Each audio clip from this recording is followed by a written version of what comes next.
Respondiente a lo manifestado ya por la Presidenta de la República, Dina Boluarte, que ha de alguna manera dado a conocer, advertido, si se quiere decir, al Parlamento Nacional de que si hoy no deciden el tema del adelanto de los comicios para este 2023, ella va a seguir adelante con esta iniciativa de ley con carácter de urgencia para que la primera vuelta sea en octubre de este año y la segunda en diciembre. Señor Benavente.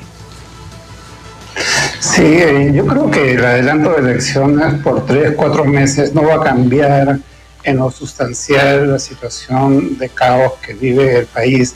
En el Perú probablemente es el 0,05%, ni siquiera una décima porcentual, la de gente en las calles que no hace protesta pacífica, que hace protesta violenta, en muchos casos criminal, que han incendiado muchísimos locales, han atacado decenas de locales de delegaciones de policía, la fiscalía, etcétera, etcétera, etcétera.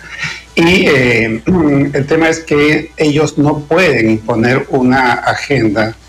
Este adelanto como una salida política no creo que resuelva la crisis política, ¿no? Simplemente postergar puede bajar un poco la presión, pero por otro lado también es muy peligroso porque es dar el mensaje que si salen turbas a hacer actos criminales en el país, el gobierno va a ceder a esto, ¿no?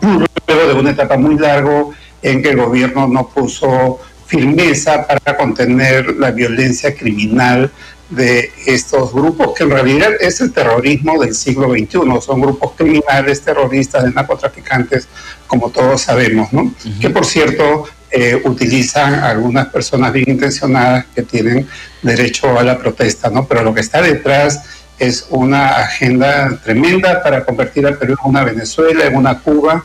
Creo que en un momento dado hizo ya Castillo por un par de horas el 7 de diciembre del año pasado, de tal manera que esa presión se va a entender también como ceder a las turbas violentas que están azotando al país.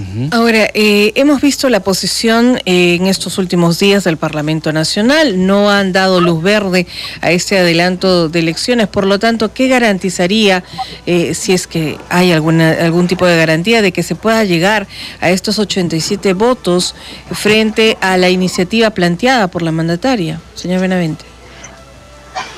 Claro, yo creo que lo van a pensar bien, porque con eso también, de alguna manera, la presidenta Boluarte está desplazando al Congreso toda la responsabilidad de lo que está ocurriendo, cuando no ha habido una acción decidida para contener la violencia de parte del Ejecutivo, ¿no? Han tenido policías desarmados, el Ejército no ha intervenido, la situación era caótica y en ese desplazamiento yo creo que también se va a dar un proceso de desgaste de la presidenta Boluarte, porque entonces al no satisfacer a ningún sector político, pues van a comenzar a aumentar los cuestionamientos hacia ella, no solamente en la calle, sino en el Congreso, y se va a producir una nueva guerra de poderes entre el Ejecutivo y el Legislativo, ¿no? Lamentablemente eso va a ser la consecuencia del mensaje de ayer de la señora Boluarte. Claro, ahora, señor Benavente, la falta de interlocutores, la falta de líderes con quienes dialogar, ¿qué efecto va a tener después de este mensaje que ha dado la presidenta? Pero es que los opositores no quieren diálogo, no tienen líderes reconocibles con quienes se puede establecer un diálogo, ¿no? Y eso es porque no quieren diálogo y porque también son fuerzas clandestinas, ¿no? Los clandestinos nunca muestran el rostro, siempre necesitan ocultarse, esconderse. No cabe duda que este es, como digo, el terrorismo del siglo XXI y al no haber posibilidad de diálogo de antemano, ahora tampoco va a haber posibilidad de diálogo. Al conseguir un adelanto de elecciones, las turbas van a ir por más, sin lugar a dudas, ¿no? En las elecciones entonces habrá que incluir el tema de la nueva Constitución, y en esa Constitución, sea por ese camino o por el que plantea la presidenta Boluarte con los nuevos congresistas en un futuro cercano, lo que van a querer es hacer un Estado totalitario con una economía estatista y hacer que Perú se convierta en Cuba, en Venezuela, ¿no? Que ese es el proyecto de quienes quieren esto, y un país con recorte total de libertades, con partido único, etcétera, ¿no? Esa es la intención. Van a ir por más, van a ir nuevamente por la cabeza de Boluarte, no van a parar porque están muy resentidos con ella, y también van a buscar eventualmente la liberación del expresidente Castillo, que como sabemos está en prisión por los delitos contra la democracia que él cometió, independientemente de los temas de corrupción de los que tiene acusaciones en este momento. Señor Benavente, ese resentimiento que existe en muchos de esos manifestantes, ¿cuál es el origen? ¿A lo que ella manifestó anteriormente junto al expresidente Pedro Castillo, o por el hecho que ella haya constitucionalmente, digamos que ejercido su función de presidenta de la República hoy en día? En realidad ese resentimiento político contra ella no tiene ningún sentido, porque la presencia de Boluarte en la presidencia es totalmente constitucional, eso está fuera de toda discusión. Lo que pasa es que estos señores mienten. A ver, el caso de Evo Morales hizo un fraude electoral el año 2019, tuvo que renunciar. Por cierto que López Obrador le dio acogida. López Obrador, el mismo que hoy aboga por la libertad o por el traslado a México, lo cual es lo mismo, del Chapo Guzmán, vinculado a Evo Morales, quien está vinculado a los cocaleros, los cuales a su vez están totalmente vinculados al narcotráfico. Bueno, Evo Morales cometió ese delito por el fraude electoral. Hoy día dice Evo que le dieron un golpe de Estado. Entonces la mentira se consagra y hay quienes quieren creerla, igual que mienten varios presidentes latinoamericanos que se van contra Perú en la cumbre de CELAC, quitando legitimidad al gobierno del país y distorsionando los hechos respecto a la represión policial, que es consecuencia de actos criminales violentos, frente a los cuales yo diría el Estado peruano ha sido bastante suave, hasta cierto punto débil. Y esas mentiras... Ese enfrentamiento con Boluarte no tiene sustento jurídico, político, legal. Lo que tiene es un interés de otro tipo, de otra naturaleza, que ya es más turbia, más de estas mafias organizadas que quieren destruir al Perú, que quieren el caos, la muerte, para poder victimizarse, y que para esto tienen aliados conscientes que saben lo que hacen y otros aliados ingenuos que les siguen el juego sin darse cuenta del verdadero propósito. Y un escenario que se complica más aún si es que se está dejando puertas abiertas para, por ejemplo, que el ex mandatario Pedro Castillo pueda seguir expresando estos lineamientos como si todavía estuviera asumiendo el cargo. Sí, eso es algo inconcebible, ¿no? Él está privado de la libertad, tendría que tener restricciones de comunicaciones, de participación, etcétera, ¿no? Pero ahí hay algo que evidentemente no está funcionando bien en el INPE. Ahora, en el escenario, señor Benavente, de que vayamos a unas próximas elecciones, con las mismas reglas, los mismos partidos políticos, ¿cómo visora usted el panorama? No veo una solución, porque, a ver, si todo eso se precipita por la acción violenta de la calle, que no es expresión genuina de la voluntad popular expresada en la legítima protesta, entonces queda el mensaje que van a hacer lo que quieren. Si no les gusta un gobernante, pues hacen arder nuevamente el país, incendian el Perú otra vez y se lo bajan. Entonces solamente va a quedar quienes ellos den autorización, ¿de acuerdo? Y ellos lo que buscan es un gobierno autoritario, de extrema izquierda, a la venezolana, a la cubana, un régimen de ese tipo. Es el fin de las libertades, la destrucción de la economía, etcétera. Entonces, no van a permitir que nadie gobierne. Quien quiera que entre, le van a sacar argumentos y tendrán sus aliados o supuestos, etcétera, ¿no? A ver, por ejemplo, a Boluarte no le pueden cuestionar por las malas condiciones de vida de los peruanos, porque las protestas comenzaron al día siguiente de la caída de Castillo.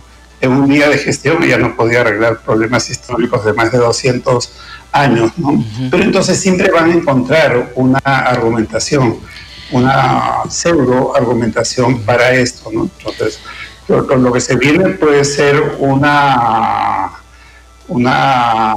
situación creciente de caos político que no pare hasta que ellos instauren una dictadura autoritaria de izquierdas radical en el Perú, que sea el fin de todo tipo de libertades. Señor Benavente, entonces pareciéramos que estuviéramos encerrados sin ninguna salida, y frente a eso, como país, ¿qué podríamos hacer, no? Sí, es muy complicada la situación, definitivamente. Vean el caso de Chile. En Chile hubo situaciones de violencia social muy fuertes, pero ahí se pudo condensar todo en el tema de la nueva Constitución y pudo haber una negociación. Había líderes con los cuales negociar.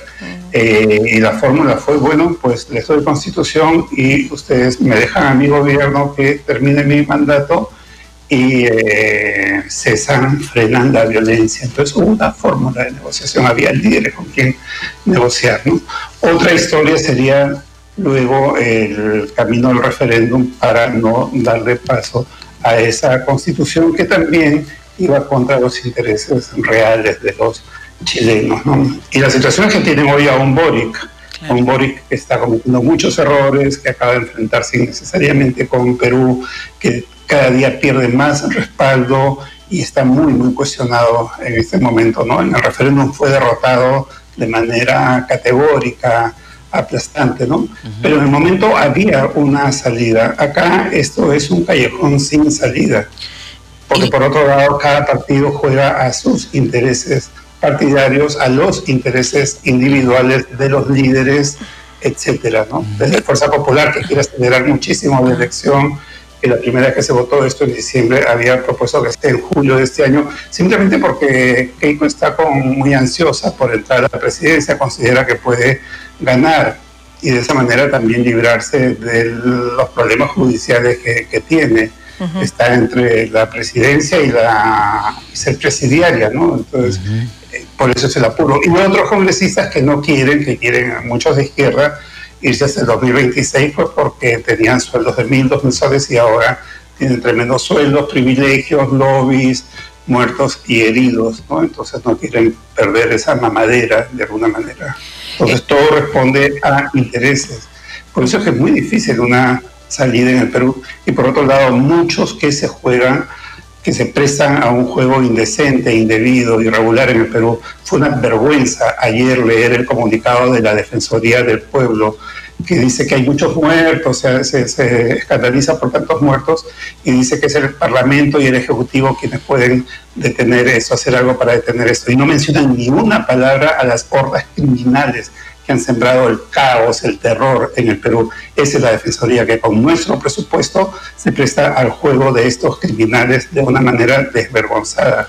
Y es una institución pública, y así como la Defensoría, muchos se están prestando a eso. No se diga de la prensa extranjera, que un porcentaje muy alto ha distorsionado lo que pasa en el Perú. Realmente la situación es muy complicada, no hay mucho margen de acción, pero sí creo que podría haber un poco más de firmeza en contener la violencia, haber una convocatoria un poco más franca de las izquierdas y las derechas que se pongan a pensar realmente en el Perú. Un trabajo contra el tiempo. Para encontrar una salida. Un trabajo contra el tiempo que también debería ver el lado del votante frente a un llamado de conciencia de lo que va a ser esta elección, indudablemente. Sí, un poco de educación cívica de emergencia inmediata, entender que la política no es un proyecto individual. A ver, había gente que estaba contra Merino de una manera totalmente arbitraria y decía, no me representa. Es que es absurdo. Un gobernante no representa a cada uno de los 33 millones de peruanos. Es imposible que todos los peruanos se sientan representados. La política es colectiva, es colegiada, no es individual. Tenemos que entender y ser flexibles en puntos de encuentro dentro de ciertos márgenes, dentro de la libertad individual, la libertad económica, ponernos de acuerdo respecto al Perú que queremos, ¿no? Yo creo que hay fuerzas opuestas a esto, el neosenderismo, el neosendero luminoso, el terrorismo del siglo XXI está impidiendo esto y muchos lamentablemente le están haciendo el juego. Muy bien, muchísimas gracias al señor Luis Benavente, analista político, por habernos acompañado en esta presente edición informativa. Gracias. Buenos días, Diana, Michael. Muchas gracias, señor Benavente, que tenga un buen día.